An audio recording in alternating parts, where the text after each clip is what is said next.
Hey y'all, welcome back to my channel, Southern Tea Room. It's your girl Lady J, back bringing you the latest female rap tea and urban news. So, before I get into my video, go ahead and hit that thumbs up, comment, share, and since you're already here, subscribe to my channel, baby. So let's go ahead and get right into it. So the first topic I want to start off with is Lil Kim and Megan Thee Stallion's PlanB remix. So, interestingly, this was supposed to drop at midnight alongside, the Super Freaky Girl remix and the F&F remix because, the girls is coming. Do you hear me? Now, before I get into the mess, I want to give my thoughts on the song first.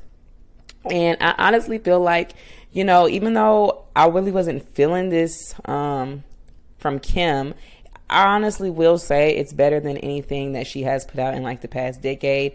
Way better than anything on that album 9. Like I said before, when Kim posted a photo of her and Megan linked up a month ago, I said if she were to jump on any remix, it would only make sense if it were the PlanB remix, since that's a type of Biggie beat. Now, I will say I am not a fan of Kim attempting to sing. Like, sis could have left that part completely the fuck out, okay? And I'm also not a fan of her trying to have that baby-like voice, almost like to be animated, kind of like how Nicki does, but it don't really sound like how Nicki do it. Like, I don't know what Kim had going on, but she could have left that part out. So overall, I will give her verse a 6 out of 10.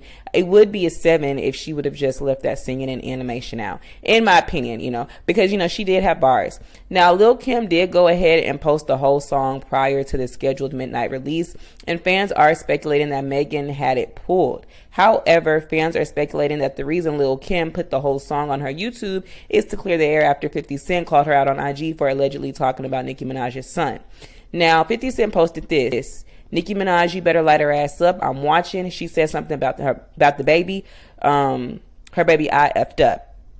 And this confused a lot of people and got fans in the blogs talking real quick, which, Lil Kim released the whole song not too long after, which, she might as well have, because like half of her verse was played on the radio by Funk Flex anyway. And then about a couple of hours or so later, she posted this to her IG story: "I never said a word about anyone's child. Please feel free to listen to the song where we clearly talking about an ex. To try to twist my words to have an excuse to take digs at my child is disgusting.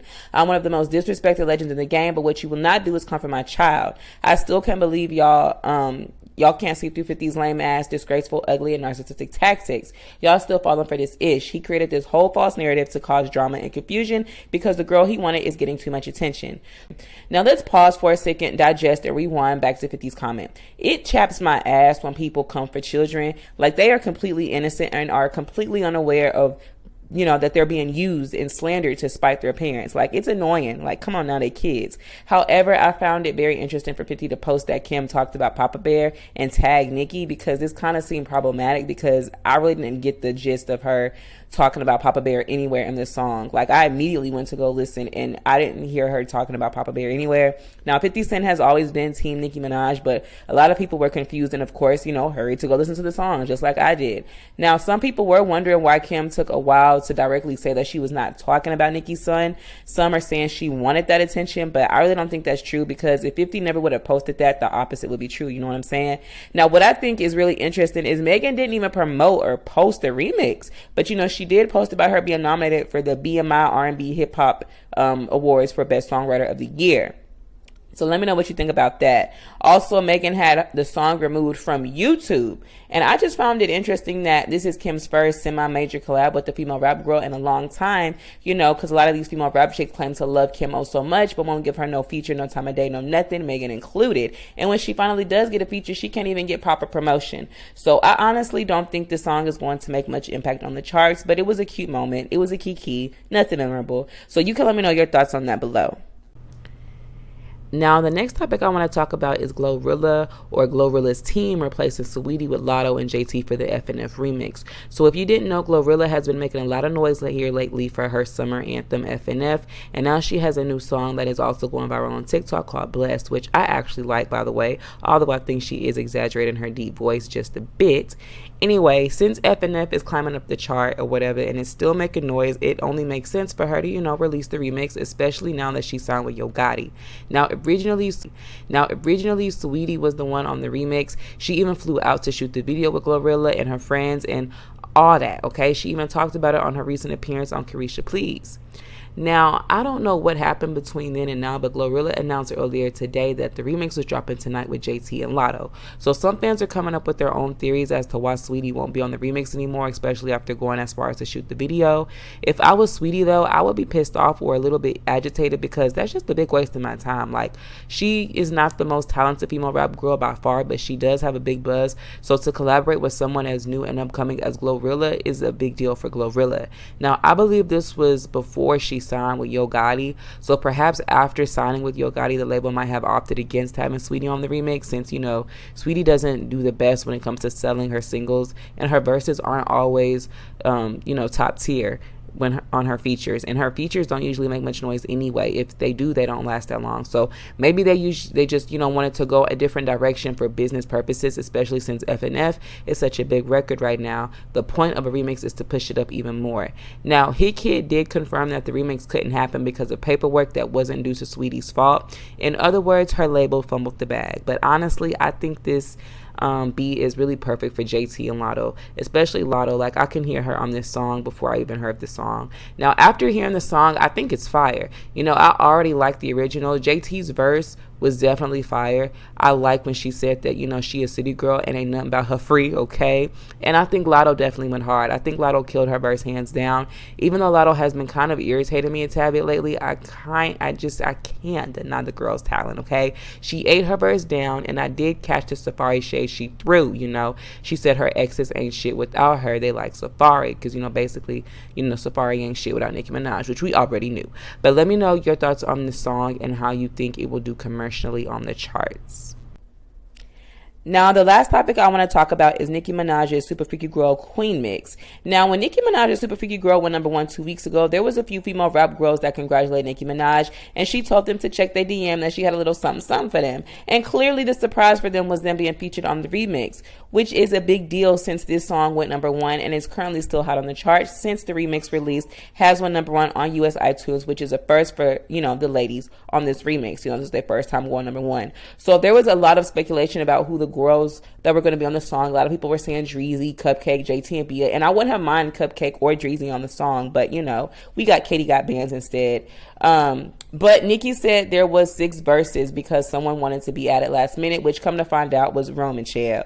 So fans were even asking Lotto last night before the Queenmix if she was on the remix, but she said she was only on the FNF song, which I don't know why I even asked her, because Lotto waited till after Nicki had thanked the girls for congratulating her to even acknowledge the song, and she really didn't even, you know, congratulate her. She just really posted a lyric. So she been vocal about wanting to collab with Cardi lately, so maybe that's why, child. I don't know. But the Queenmix was supposed to release last night at midnight, came out at 3 a.m. So the girls ate down and understood the assignment, and these girls pushed their pen. You know, she could have added the mainstream rap girls, you know, like Lotto or Saweetie or, you know, Megan, or, well, not Megan, but, you know, she could have added girls with a bigger buzz like Doja Cat, but she chose talent over clout. So these girls showed her genuine love too. Doja really don't show much love. I mean, she'll play a song on live from Nicki, but she won't actually show public love, and I don't think she congratulated her publicly either. So starting with JT, sis ate, like she said, she's a city girl and ain't shit about her free, okay, period. So that's my next IG caption, because, you know, period, sis. Now, Bia did decent. You know, I don't think she had the best verse, and I like Bia, but I don't think she was really riding the beat like she could have. But, you know, it wasn't trash or anything. And then there was Katie Got Bands. She kind of threw me off for her voice like Glorilla, but I mean, she still had a couple of bars. But I mean, I really would have preferred Cupcake over Katie Got Bands. And then there was Malibu Mitch. She did okay. I like the ending of her verse when her flow kind of mimicked Nicki's Anaconda. So, and then there was Akbar V. Other than the Queen, of course, you know, because Nicki had the best verse, even though it was the shortest one. Akbar V, she had the best verse out of all the other girls that was featured on the song. I rewinded her shit so many times because I was impressed by her bars and use of metaphors and double entendres. Like, she really impressed me. And I just wish her talent will continue to be the main focus and not her social media drama. And of course, Roman Zelensky came in the end and slayed the whole song, Shell. Like, the transition from Malibu Mitch and then her verse to Nicki coming in and picking it up and taking it home was lit.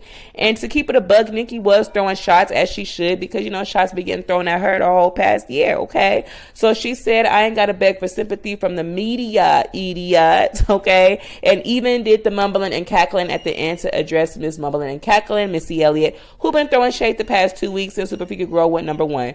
So overall, I give this Queenmix a 9 out of 10. Now, last night on Queen Radio, my good sis also confirmed and exposed that a lot of these rap girls be all up in her DMs, and when she pays them dust, they switch on her. So pay attention to all these rap girls who claim all of a sudden they want to collab with Kim and Cardi, but 9 times out of 10, they was in Nicki's DMs first and got paid crickets and dust, which I find interesting because today, Coi Leray and Asian Doll seem to be throwing slick shade in my good sister's direction, in my opinion, because the timing of their tweets is very interesting. So Coi said this, industry so weird, only if y'all knew the half, yuck. Anyways, fly shit out now. Be careful from fake smiles. So a lot of fans jumped in her comments because, you know, Nicki dropped the same day as she did, and nobody's talking about Coi's, you know, drop. I'm sure not. I forgot about it. And, you know, she wasn't included on the Queenmix, and she tweeted this, you know, when she was, you know, I guess in her feelings. So people began to drag her and began to, you know, tell her to just be happy that she got blick blick. But my thing is though, like, girl, don't you have a song out with Missy Mumbling and Cackling Elliott, who was throwing shade at the Queen since Super Figure Girl dropped? So what do you think and what do you expect? Like, go worry about that.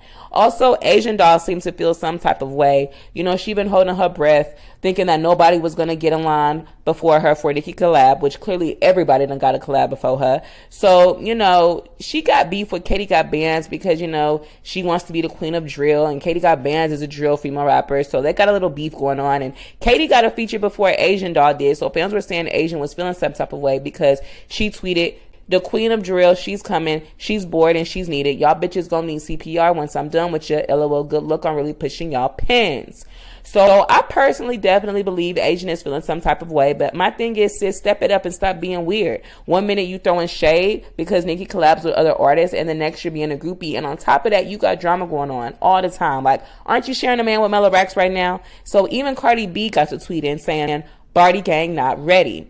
And this actually annoys some of her fans because they got, you know, in her replies talking about, you know, you don't give us no music, so why are you tweeting it, sis? Like, I completely understand and see what Nicki is talking about, like what she was talking about on Queen Radio last night. So let me know what you guys want to see, or who y'all want to see on the part 2, because I think she said there was a part 2 to the Super Figure Girl remix. So remember, this is my commentary, y'all. This is just my opinion. You can let me know yours below. I look forward to reading your thoughts. Don't forget to give this video that thumbs up and hit that subscribe button, and lounge me on Instagram and Twitter at Southern T, and that is Southern T with 2 A's. I will see you in the next video.